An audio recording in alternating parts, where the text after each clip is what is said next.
Good morning. Today 28 November 2024 Thursday. Wisdom of Word of God morning ડિવોશનમાં ફરી એકવાર આપ સર્વનો આવકાર કરવામાં આવે છે અને પ્રેમી સલામ પાઠવવામાં આવે છે. આજે સવારે આપણે નીતિવચનોના પુસ્તકમાંથી એનો 11મો અધ્યાય અને એની પહેલી કલમ ઉપર ટૂંકું મનન કરવા માગીએ છીએ. પ્રોવ્સ ચેપ્ટર 11 વર્સ 1 અને પ્રભુનું વચન આ પ્રમાણે આપણને કહે છે, ખોટા ત્રાજવા યહોવાને કંટાળારૂપ છે, પણ અદલ કાટલાથી તે રાજી થાય છે. A false balance is an abomination to the Lord, but a just weight is his delight. અને આ પ્રભુનું વચન છે.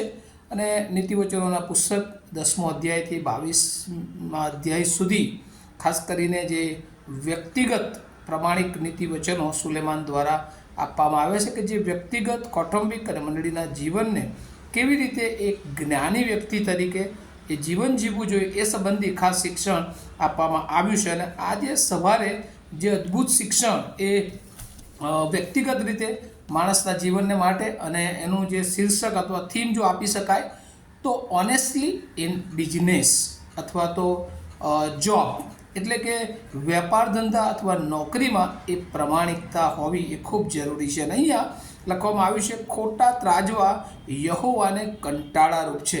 હવે આ ખોટા ત્રાજવા, ડિસઓનેસ્ટ સ્કેલ ઘણીવાર એને કહે છે, ફોલ્સ બેલેન્સ, એ ઈશ્વરને અભોર અથવા તો મસ્ટ બી અવોઇડેડ, ઈશ્વર દ્વારા એને અવોઇડ કરવામાં આવે છે. ઈશ્વરને કંટાળારૂપ છે કારણ કે ઈશ્વર એ શું ચાહે છે કે આપણે એ યોગ્ય રીતે આપણે જે કોઈ જોબ કરીએ, જે કોઈ બિઝનેસ હોય, પણ એમાં પ્રમાણિકતા હોય એ ખૂબ જરૂરી છે.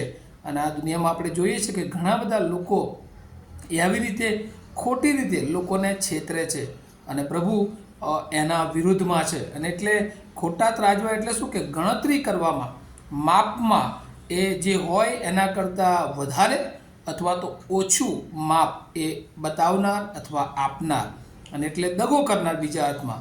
અને ઘણી બધી વખત એ જૂના કરારમાં આપણે જોઈએ છીએ કે યહોવાએ પણ એ બાબતોનો ઉલ્લેખ કર્યો છે. લેવિતિકસ ચેપ્ટર 19:35-36 લેવીઓનું પુસ્તક જૂના કરારમાં એનો 19મો અધ્યાય અને એની જો 35મી અને 36મી કલમ જો વાંચીએ તો ત્યાં પણ આ પ્રમાણે લખવામાં આવ્યું છે.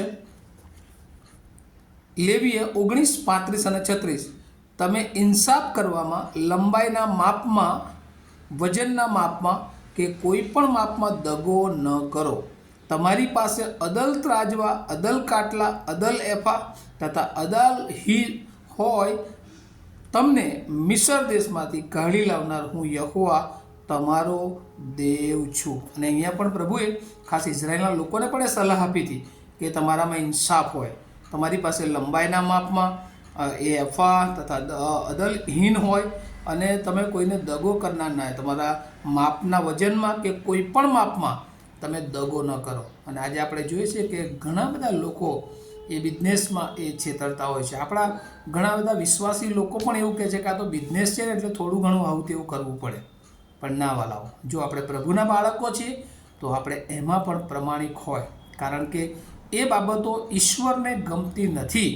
ઈશ્વર એનાથી કંટાળો એ અનુભવે છે અને એટલા માટે એના બાળકો તરીકે હંમેશા આપણે પ્રમાણિક રહીએ.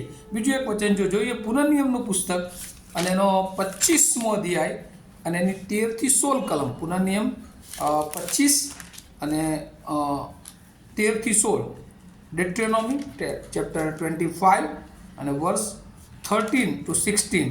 અને અહીંયા પણ એવું વચન લખવામાં આવ્યું છે, તું તારી કોથળીમાં જુદી જુદી તરહના કાટલા, એટલે એક મોટું ને એક નાનું ન રાખ. તું તારા ઘરમાં અનેક તરહના માપ, એટલે એક મોટું ને એક નાનું ન રાખ. પૂરેપૂરું તથા અદલ કાટલું તું રાખ, પૂરેપૂરું તથા અદલ માપ પણ રાખ, એ માટે કે જે દેશ યહોવા તારો દેવ તને આપે છે તેમાં તારું આયુષ્ય દીર્ઘ થાય. અને કેટલો મોટો આશીર્વાદ જ્યારે આપણે અદલ કાટલું આપણા જીવનમાં હોય છે, આપણા વ્યવહારમાં હોય છે, આપણા વેપારમાં હોય છે, આપણી નોકરીમાં હોય છે, પ્રમાણિકપણા હોય છે, ત્યારે પ્રભુ ચોક્કસ એ આપણા જીવનને આશીર્વાદિત કરે છે. અને એટલે ઘણી બધી વાર એવું લાગે કે આ તો બિઝનેસ છે, થોડું ખોટું બોલી નાખવું પડે, થોડું ખોટું કામ કરી દેવું પડે, પણ ના વાલાઓ, આપણે જ્યાં કહી છે ઈશ્વરના ધારાધોરણો, ઈશ્વરના વચનો, ઈશ્વરની આજ્ઞાઓને આપણે ત્યાં પણ ફોલો કરવાની જરૂર છે. અને જૂના કરારમાં જોઈએ તો આમોસ પ્રબોધક અને એનો 8મો અધ્યાય, અને એ પણ આપણને ખાસ પ્રકારનું શિક્ષણ આપે છે. જૂના કરારમાં આમોસનું પુસ્તક અને એનો 8મો અધ્યાય અને એની 5મી કલમ, અને એ વચન પણ આ પ્રમાણે કહે છે, ચંદ્રદર્શન ક્યારે વીતે કે અમે અનાજ વેચીએ, અને સાબાત ક્યારે ઉતરે કે અમે ઘઉં ખુલ્લા મૂકીએ, અને એફા નાનો રાખીને ને સેકેલ મોટો રાખીને તે ખોટા ત્રાજવા કાટલાથી ઠગાઈ કરીને અમે ગરીબોનું રૂપું આપીને ખરીદીએ, ને એક જોડા ખાસડા આપીને દરિદ્રીઓને ખરીદીએ, અને ઘઉંનું ભૂસું વેચીએ, એવો વિચાર કરનારાઓ તમે સાંભળો. અને એટલે પ્રભુ એ આમોસ દ્વારા પણ ઈસવીસન પૂર્વે 8મી સદીના પ્રબોધક અને એમના દ્વારા પણ એ કહે છે કે આપણે ઘણી બધી વાર સેકેલ મોટો રાખીને ખોટા ત્રાજવાથી ઠગાઈ કરીએ છીએ.